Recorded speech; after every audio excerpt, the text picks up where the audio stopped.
Hello, everyone. Thanks for joining us here on the Inside NASCAR. We're in Concord, North Carolina at the PE2 team. This is Petty Enterprises 2, and it's home of the Hot Wheels Pontiacs, which are driven by Kyle Petty in the NASCAR Winston Cup Series. Kyle is part of our program today, and we have lots more for you in this 1 hour of Inside NASCAR. As the year 2000 approaches, the next generation of drivers stands ready to make its mark on Winston Cup racing. Gordon, Burton, and Labonte are just a few of the rising stars that hope to take NASCAR into the next millennium and beyond. After celebrating his 500th start, Kyle Petty takes some time out to reflect on his early years in the sport. Growing up as the son of the king has had plenty of pros and cons, and nobody tells a story quite like Kyle. Plus, you'll meet Craftsman Truck Series driver Randy Tolsma. A standout in the USAC divisions, Tolsma picked up his first win in the Truck Series this season and plans for bigger and better things next year. Those stories and more take the green next on Inside NASCAR.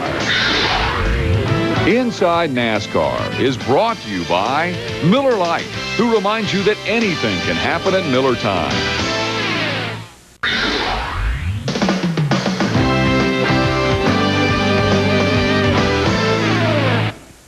The NASCAR Winston Cup drivers and teams are off this weekend before they head to the Atlanta Motor Speedway next weekend for the Napa 500, the season finale, when the championship will be decided.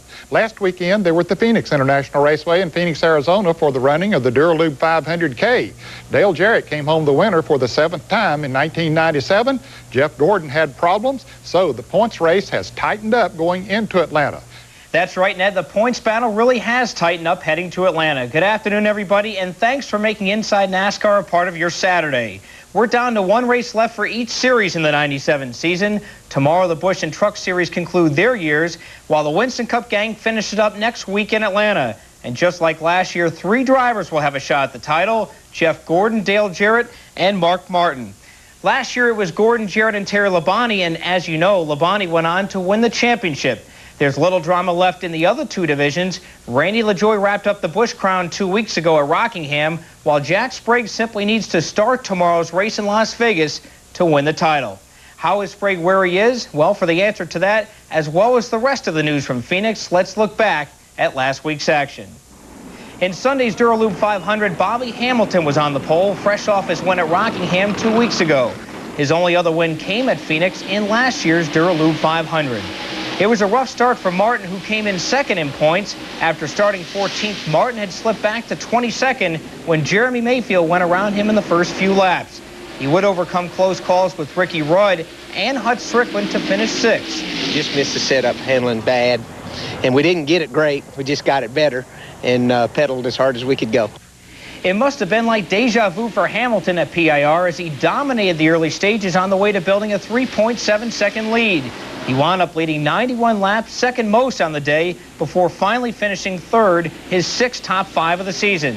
Rusty Wallace took a step in the right direction for what's been a very frustrating year for him. His 11 DNFs have been well documented, but Sunday he looked like the Rusty we're accustomed to seeing. He took over the lead on lap 117 and didn't relinquish it till he came to pit road on lap 221. He led it halfway to collect the $10,000 Gatorade bonus and rode the momentum all the way to a 2nd place finish. The car he had was the same car that nearly won at Martinsville. Whose urging was it to take the car to Phoenix? Roger Penske's. All those engine failures are gone. The engines are running great right now, and I couldn't ask for anything more right now. I just wish we could start the year over again right now. We got a lot of momentum. Everything's going good. When was the last time Darrell Waltrip had some good news? Sunday, he showed flashes of his old self at a track that's been kind to him. In 9 starts at Phoenix International, DW had 7 top 10s. He started 19th but was up to 7th by lap 145, his high for the race. He finished 12th, his best finish since a 7th at Pocono back in June. Kudos also go out to Kyle Petty, who finished 9th in his 500th career start, the same place he finished back in his first Winston Cup race in 1979. Kyle's the 2nd youngest driver to reach the milestone. The youngest, his dad, the King, Richard Petty. It was the second half before Dale Jarrett finally made his move to the front, although it didn't look good early for the driver 3rd in points coming in. Talk about being in the wrong place at the wrong time. DJ had gone a lap down the first half when he pitted on lap 129, just before Ward Burton brought out the 4th caution when he hit the wall in turn 1. Jarrett quietly battled back and eventually took the lead at lap 240. Once he did, it was obvious he was headed to victory lane. The only question was, how much would he cut into Gordon's lead? Then on lap 273, Gordon hit the wall between 3 and 4 after his left front tire went flat. He had to pit. Suddenly, the championship picture was wide open. Leaving pit road, he was in 30th place, but by the time the checkers waved for Ned Jarrett, Gordon had gained 13 positions to finish 17th. Shoot, I was driving for everything I had, man. I mean, made it look easy because I knew tires, they had old tires, you know, and I couldn't believe how many cars I did catch and pass. But, you know, when you got new tires like that, it makes it a little easier to get through there. It's pretty interesting passing Ernie Irvin on the last lap. I was on the apron down in 3 and 4 because he saw me coming, didn't want me to go by him. So, sure, somebody told him to keep me behind him, but I got him. So I was having a little race of my own, having a little fun there, but I knew it wasn't for what I was looking for. For Jarrett, it was win number 7 of the year, second only to Gordon's 10 victories. He led the final 73 laps en route to his first victory at Phoenix. His previous best had been a 5th back in 1989. I think the biggest thing was that we got hooked up on both ends, and that's always hard to do. Usually you can be good at one end, but you give up something at the other end, and my car was awesome on both ends, and handling's the key here, and that was the whole thing for us today, is Todd got the car where it would cut and get off the corner too. So it's on to Atlanta next week and the new Atlanta Motor Speedway. Now, the track's been redone since the March race, and if testing speeds are any indication as to what kind of racing we'll see, it'll be fast. Practice speeds have averaged around 195 miles per hour, about 7 miles an hour faster than Robbie Gordon's pole speed for the Prime Star 500. There's even talk NASCAR will make it a restrictor plate race. Stay tuned. As for the points championship, Jarrett's win vaulted him over Martin to second, 10 ahead of Mark and just 77 behind Gordon. He picked up 68 while Martin gained 38 despite falling back to third, 87 points back of Gordon. As for Gordon, he just needs to finish 18th or better in Atlanta, and the championship is his. Well, I feel good, but, I mean, there's no stronger car at Atlanta than the 88 car. So, I mean, their horsepower and the downforce that they have, they're going, and the team that they have, and Ned Jarrett's a heck of a driver. They're going to be really, really tough to beat. But we don't necessarily need to beat them. We just need to keep them inside. And I think we had a good test down there, and we've got a car that's capable of keeping up with them. And it doesn't come down to that. It does not come down to beating them. It comes down to whether or not we have a problem or they have a problem, and that's what it boils down to. Well, I like our chances. You never know what's going to happen. You know, we get hooked up good, and Jeff's not too good. Same thing can happen at Atlanta. A lot of stuff can happen there. So we can put some pressure on him. You never know. He didn't have enough problems today to really give us that good a chance. We don't have that great a chance. He's got a huge cushion for the way they run. Gordon, by the way, will not be making the trip to Japan for the November 23rd exhibition race. He's having surgery to remove a polyp from his vocal cord 2 days after the Atlanta race on Wednesday, November 19th. Teammate Ricky Craven will drive the DuPont Chevrolet in Gordon's absence. With most of the attention centering around Jack Sprague and his 121-point lead over Rich Bickle coming into the Goodwrench Delco Battery 300, it was easy to see how Mike Bliss could be overlooked. Not only had he won the last time out at Fontana, but he sat on the pole for the 3rd straight race after setting a new track record by a mile an hour faster. He had it going early with more than a 2-second lead on the field, just 12 laps in. Bliss finished 10th. Sprague had won the last 3 races at Phoenix, so it wasn't a surprise when he grabbed the lead from Bliss out of turn 4 on lap 49. Sprague led one other time for 64 laps, in which he captured the Gatorade bonus for leading it halfway. But on lap 129, he came in under caution for fuel so he could finish the race. Joe Ruttman and teammate Chuck Bound did not pit, thinking they could go the distance. They were right. The Roush drivers came across 1st and 2nd, respectively. It was Ruttman's 4th victory of 97 and Bound's best ever finish in the Truck Series. I mean, the team is so strong that we think back on the season that perhaps 1 or 2 snuck away on us. So, well, and I'm greedy in retrospect, you know, but I would say 3 out of the last 4 races we run poorly. So, you know, this is kind of a gratification to kind of catch us up and say, hey, guys, we know we can do it, and we got one more race that we have a shot at winning, and that's what we need to do is win another race. Sprague came across in 3rd and would have wrapped up the title had it not been for Jimmy Hensley crashing in turn 4 as the checkers flew. That one spot enabled Bickle to finish 18th, keeping him mathematically alive heading to Vegas. But his chances literally went up in smoke earlier when, with 39 laps left, the motor let go. I dropped the valve with about 40 to go, and then I dropped another one, and We're leading that Chevrolet deal with most miles completed. We just try to hang in there, and lo and behold, it didn't blow up anymore. And you know, so we finished the race. We finished on the lead lap, and you know, we're still trying to fight for second place now. I don't know where the points are, but you know, we've had a great year at IR Chevrolet. Just unfortunately this happened, and you know, the second half season killed us.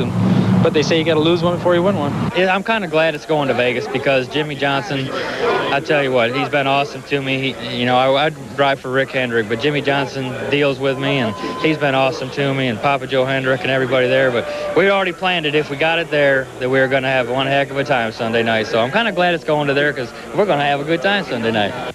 We're out of time for this segment of Inside NASCAR, but don't go anywhere because Ned's coming right up from the PE2 shops of Kyle Petty. And be sure to join us tomorrow morning at 10 a.m. Eastern as we'll preview a full Sunday of racing. It'll all be over for the Busch and Truck Series tomorrow. CBS will carry both those races at 12 noon and 3 p.m. Eastern respectively. We'll be right back.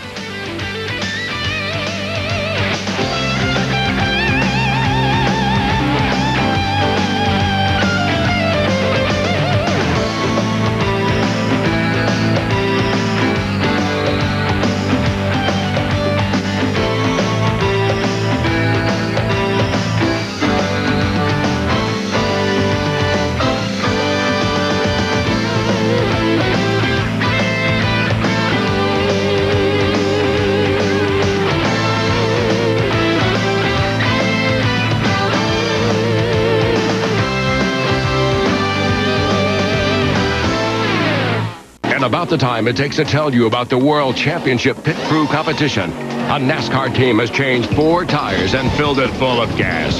Check out who's best in the pits. Sunday, November 16th at 1 Eastern on TNN Motorsports.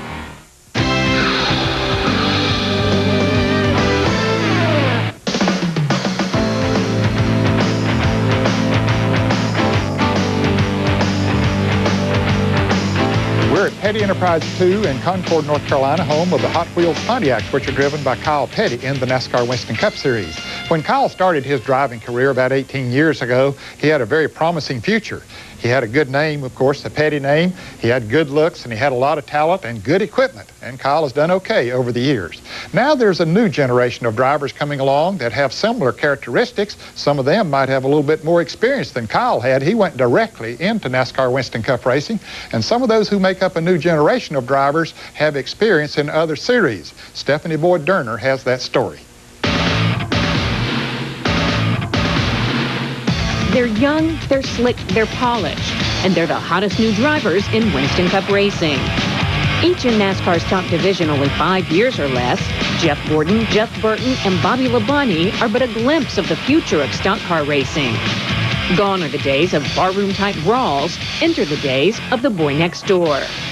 20 years ago, there was no media coverage. So as we've watched it, we've learned that these are, you know, the media is one of the things that you have to learn how to handle.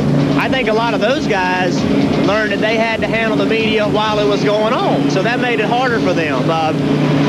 We understand when we go late model stock car racing now that part of the deal is image and part of the deal is a clean cut, behaving, doing the right thing.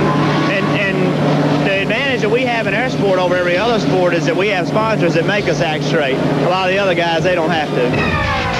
Well, I think the whole sport is sort of a new generation. I think that, you know, we got a lot of new different types of fans, a lot of new sponsors, and, you know, going to new racetracks, going out west. So I think, yeah, you know, now television is such an important part of our sport, commercials, everything, you know, it's turning into a very commercialized sport. And I think you have to be, you know, approach that in a different way. So, yeah, there are some new young drivers that look at it as, hey, I'm not just a race car driver, I'm also a spokesperson.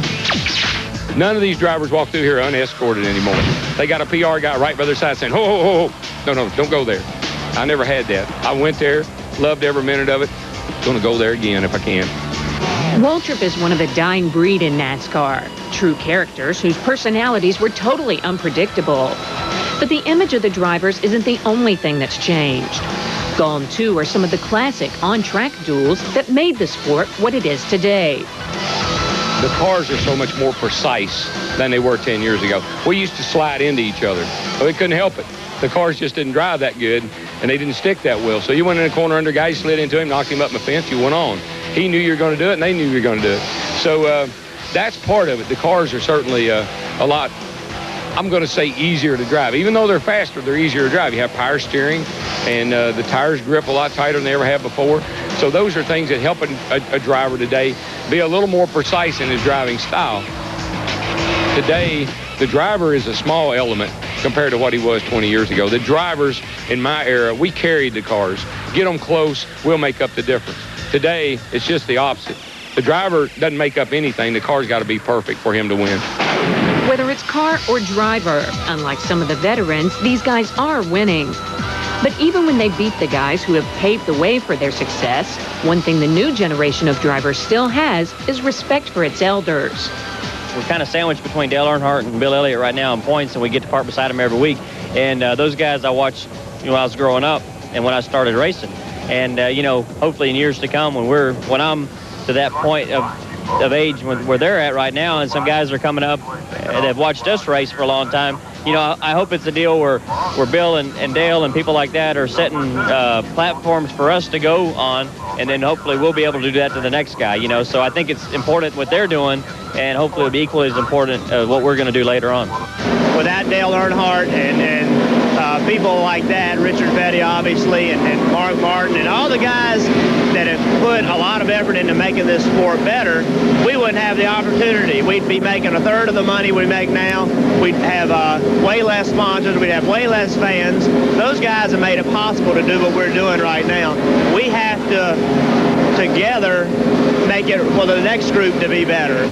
But will the next group enjoy the kind of success the current crop of Cup drivers enjoy? Or will the face of the sport change so much that Winston Cup as we know it will no longer exist?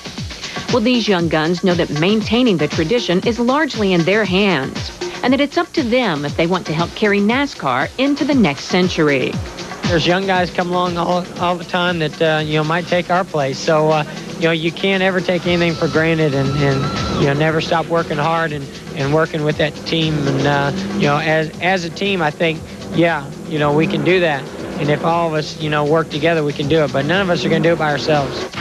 Instead, they'll count on other young drivers to help them. Guys like Jeremy Mayfield, Johnny Benson, Ricky Craven, and the list goes on. Together, they make up not only the new generation of Winston Cup drivers, but they're also the key to the future for a whole new generation of Winston Cup fans. The numbers 42, 43, and 44 have been in the Petty family for a long, long time. Kyle started his driving career in the Petty Enterprises organization. Then he moved to the Wood Brothers for a few years and then to the Sabco racing team before they started the Petty Enterprises 2 team this year with the Hot Wheels Pontiac number 44. Kyle started his 500th NASCAR Winston Cup race this past weekend at Phoenix, Arizona. He finished 9th. Ironically, that's the same position he finished in his first ever NASCAR Winston Cup race. While they were in Phoenix, Phil Wurz talked to Kyle.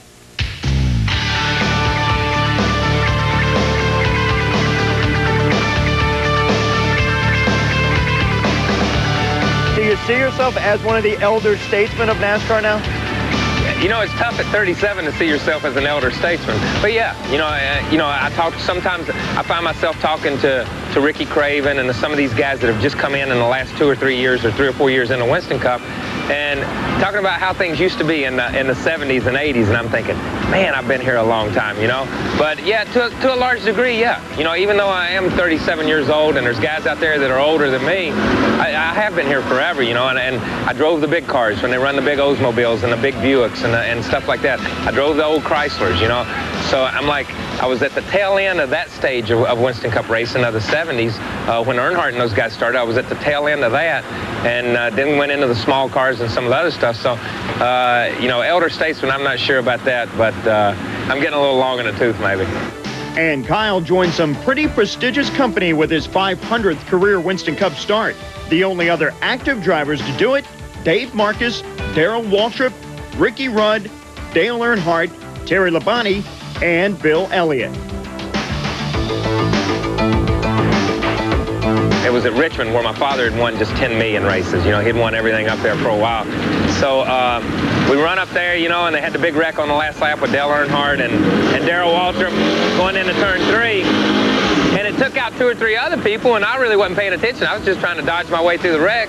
And, you know, for me, that was big. And I'll never forget, Darrell Waltrip came and told me, he said, you know, the first one's the hardest one. Once you get the first one, they'll be a lot easier after that. And he's right. They haven't come as quick as what maybe I would have liked them to come, but they come. You know, you plug along and you run and you run hard and you put yourself in a position, then you win some races. And we've been able to do that over the years. While 2 of Kyle Petty's wins came with the Wood brothers, 6 more came with Felix Sabanes and Savco Racing, including his last win at Dover in 1995. Then after 12 years, Kyle Petty returned home to Petty Enterprises.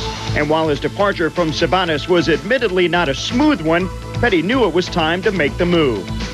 I've said it before and I'll say it a million times. I love him like a father and a brother and an uncle and a best friend all rolled into one person. So, and we still talk a lot. But, you know, I think from that point of view, once I got to that stage in my career, then I had to step up and say, I've got sons coming along.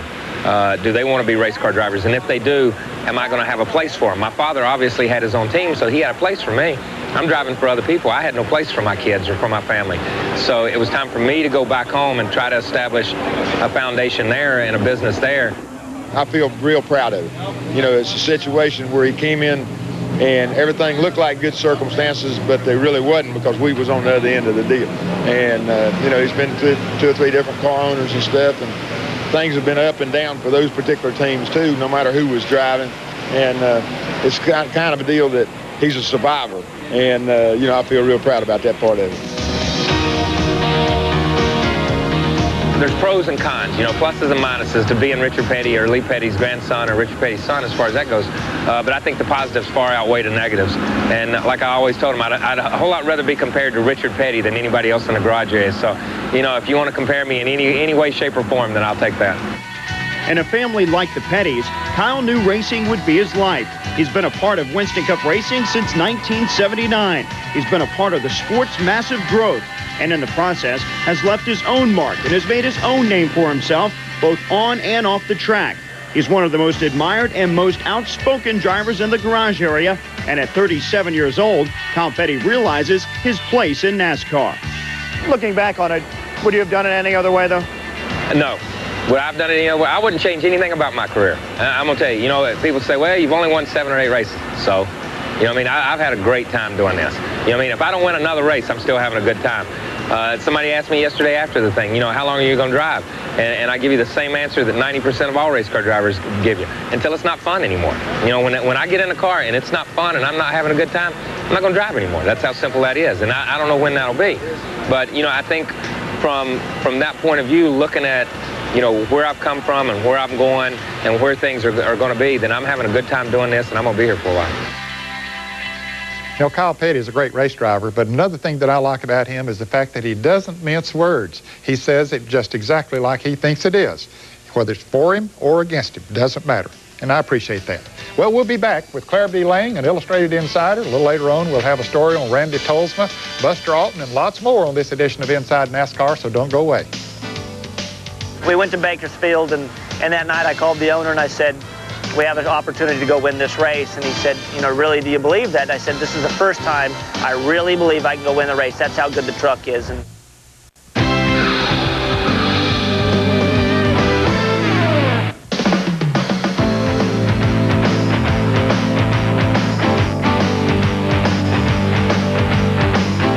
I like fast cars and fast women. I mean, what else would a young guy in high school like?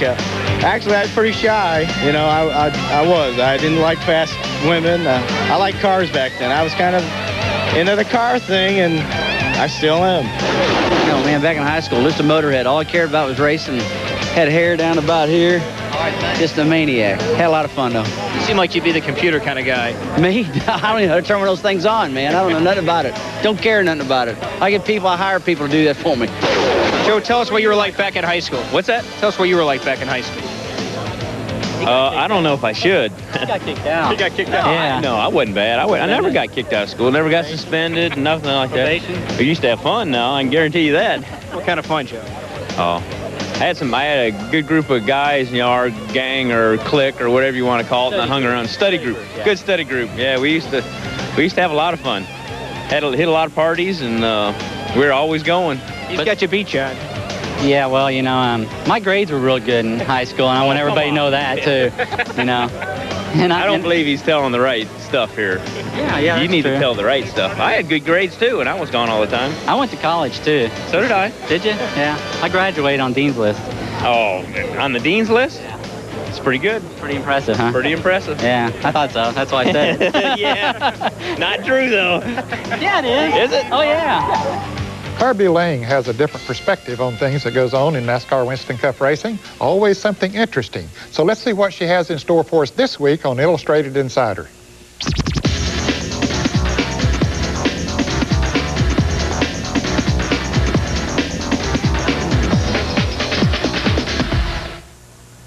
The 1997 World Championship Pit Crew race, won by Bill Elliott's drive-through crew, will be aired in its entirety on TNN in a week.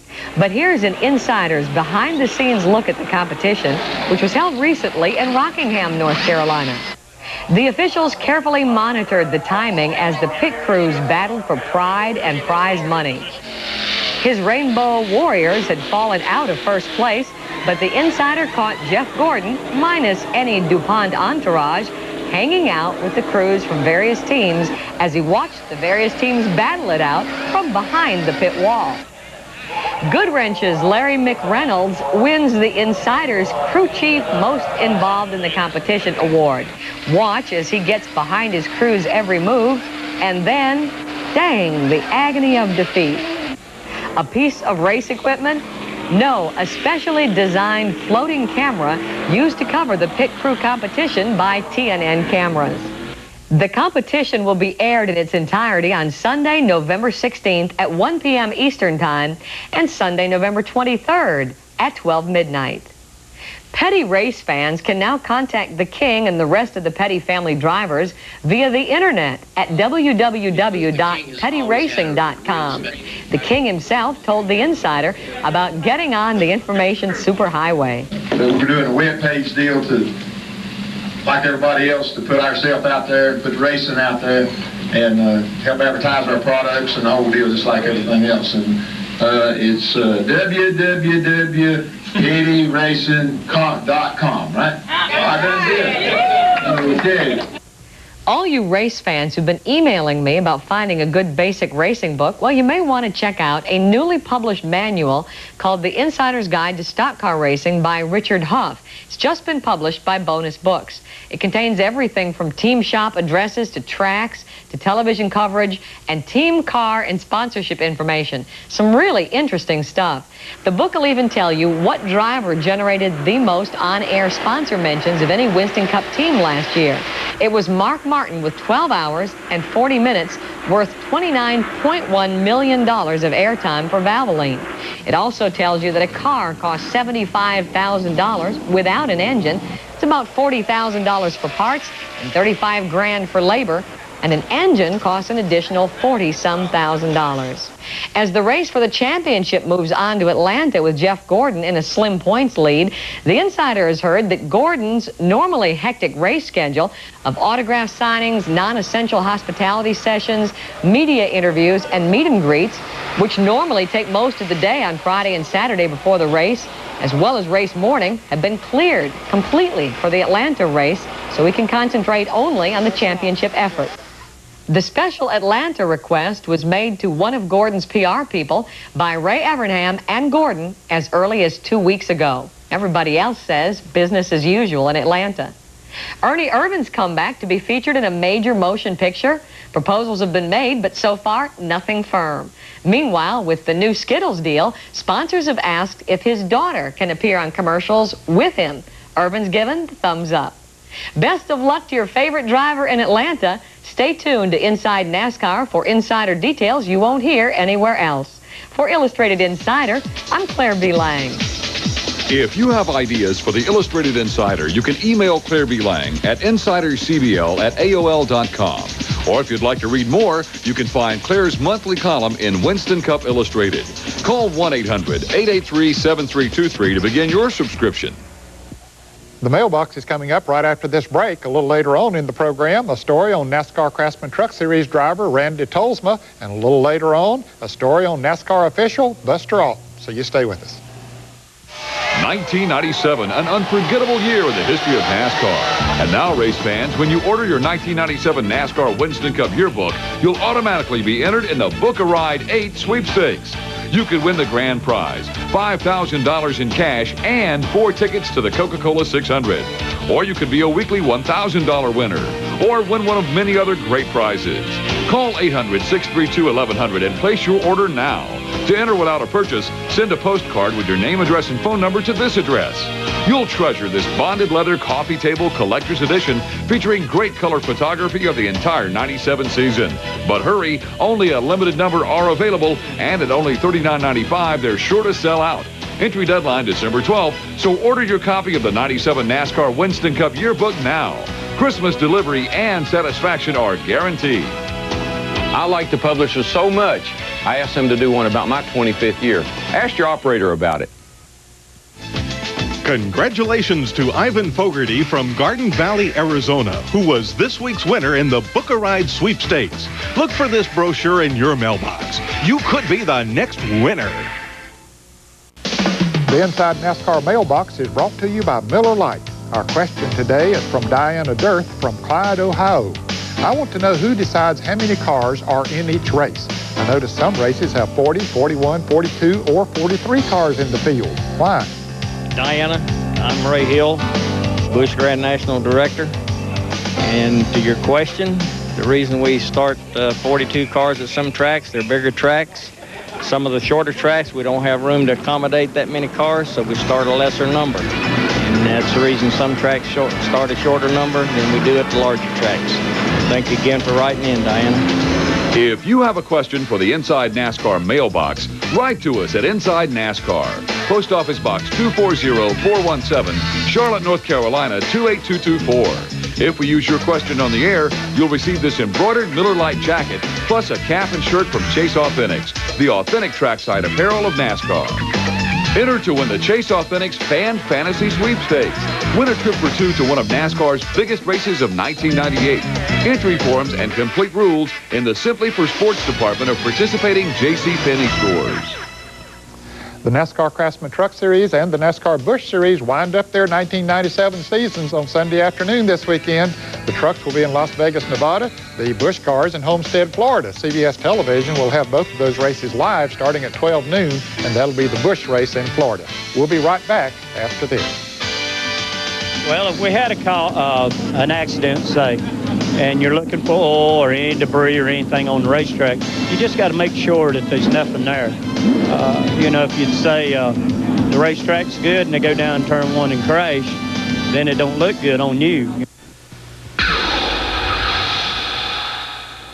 For some people, maybe the biggest surprise of the year in the NASCAR Craftsman Truck Series was when Randy Tolsma pulled off a win a few weeks ago in that tough series. Now, I'm sure it wasn't that big of a surprise to Randy and to his team.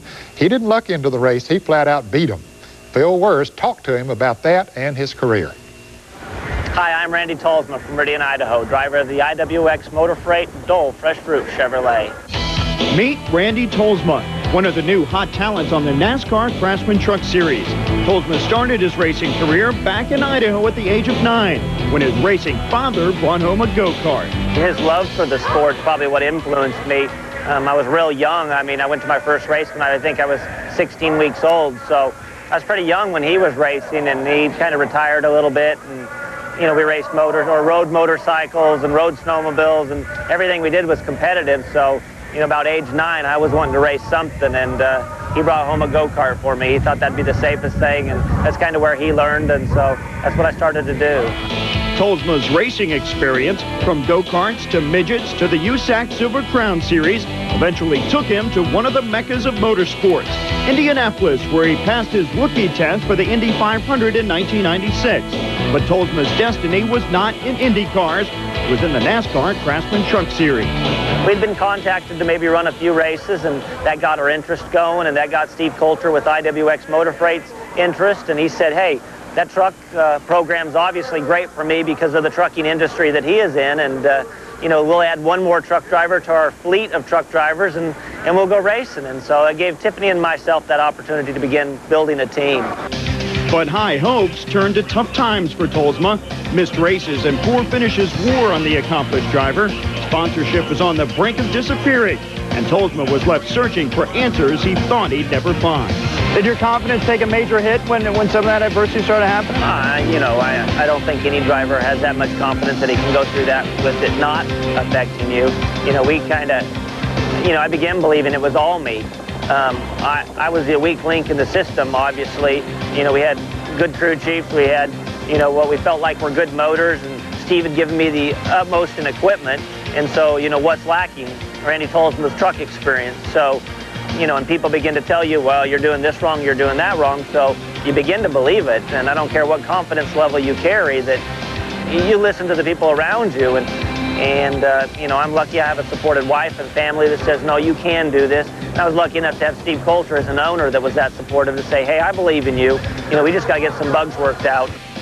And with an 8th place finish at Texas, a 6th at IRP, and a 9th at Richmond, those bugs did start working themselves out. The pieces were in place. Tolsma's confidence was building. Then came that fateful day in Bakersfield. We went to Bakersfield, and that night I called the owner and I said, we have an opportunity to go win this race. And he said, really, do you believe that? And I said, this is the first time I really believe I can go win the race. That's how good the truck is. But it didn't come easy. Tolsma battled good friend Mike Bliss and Mike Wallace down the stretch at Mason Marin. Tolsma was running third with 10 laps to go. With 8 laps to go, Wallace got by Bliss and brought Tolsma with him. Then with 3 circuits to go, Wallace slowed. Tolsma took advantage, taking the lead and eventually the win. The long, hard journey to victory lane was over, and Tolsma was vindicated. It was a win which was phenomenal for not only us, for Chevrolet, for Dole, for IWX, but for the Truck Series. Here was a team that was down and out early in the season. We continued to strive for perfection and tried to work together as a team. We were very united as a group of people, and we went out and won a race. And that's a lot of what this series is about, is coming together as a group and making yourself, this is the opportunity we have gotten because of the Craftsman Truck Series. Tolsma now heads to Las Vegas this weekend, 22nd in points with the hopes of getting that second win. He's overcome the hardest part of winning, knowing you can do it. And while he's still seeking a sponsor for 1998, Tolsma knows the road from Meridian, Idaho to Victory Lane was paved with dedication and hard work. We've given up not a lot to do this because it's everything we want to do. So I can't say we've, paid any more dues than any driver out here, but it was awfully nice to be rewarded a little bit for the hard work. And we're just blessed to do something we absolutely love to do and get up every morning and happy to go do a job. And we've been real blessed by God to do that.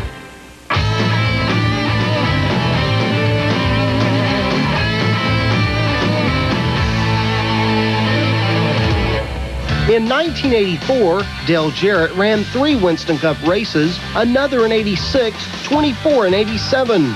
But his big break came in 1988 when he stepped into drive for 3-time Winston Cup champion Cale Yarborough. But Dale's first victory didn't come until 1991 driving for the Wood Brothers. On the final lap of the champion Spark Plug 400 at Michigan, Jarrett was driving as hard as he possibly could against Davey Allison. The two traded paint all the way to the line, and by a bumper, Ned Jarrett took his very first career Winston Cup win. Yeah, it was. It was just fantastic. The Sitco Ford drove good all day long, and the call that they made at the end was the one they wanted. That's Eddie and Lynn, and Glenn and Leonard all got together and said, look, this is the best set of tires we've had. The car's running the fastest. To me, it was driving the best. Let's get a little bit of gas and see how many of them we can hold off. So, it's just a great call and a great race there at the end with Davey. I didn't know if I could beat him and hold him off, but I was able just to beat him by a couple of feet.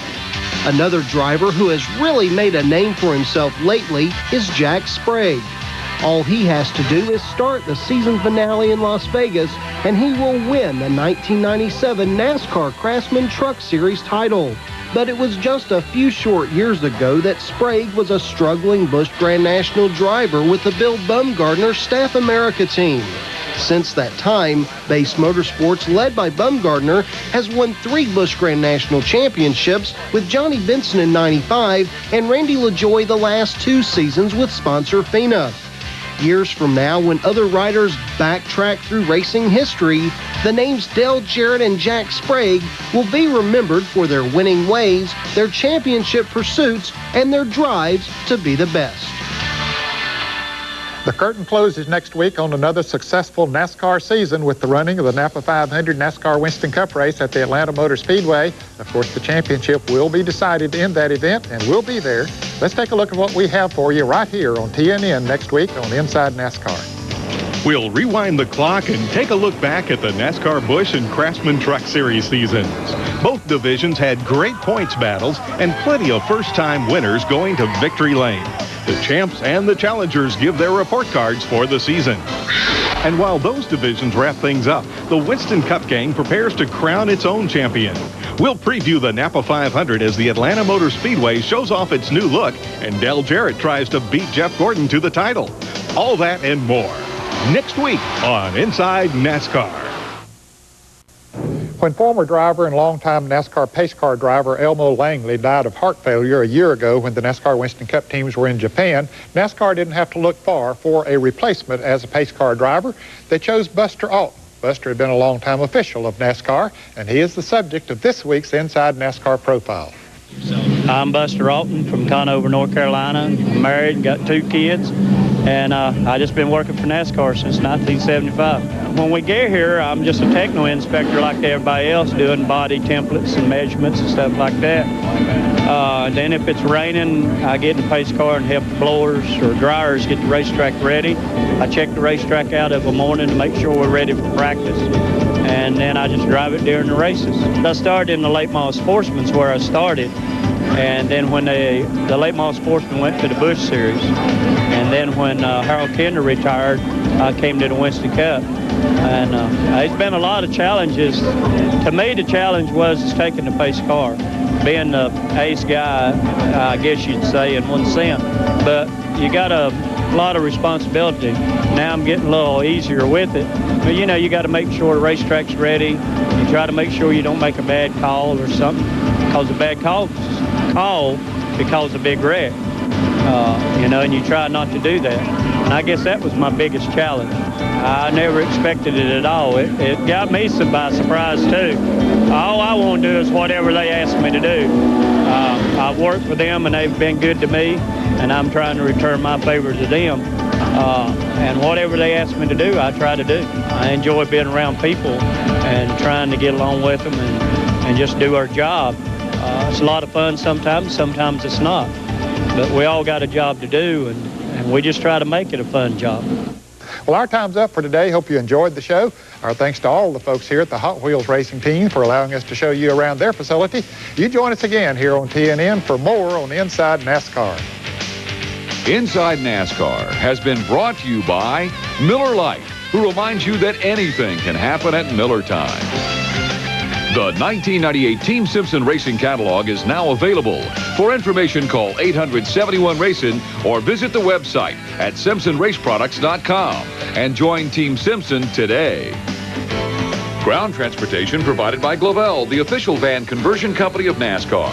Glavelle, the choice of NASCAR tracks, teams, and drivers. Call 800-445-2825 for a dealer near you.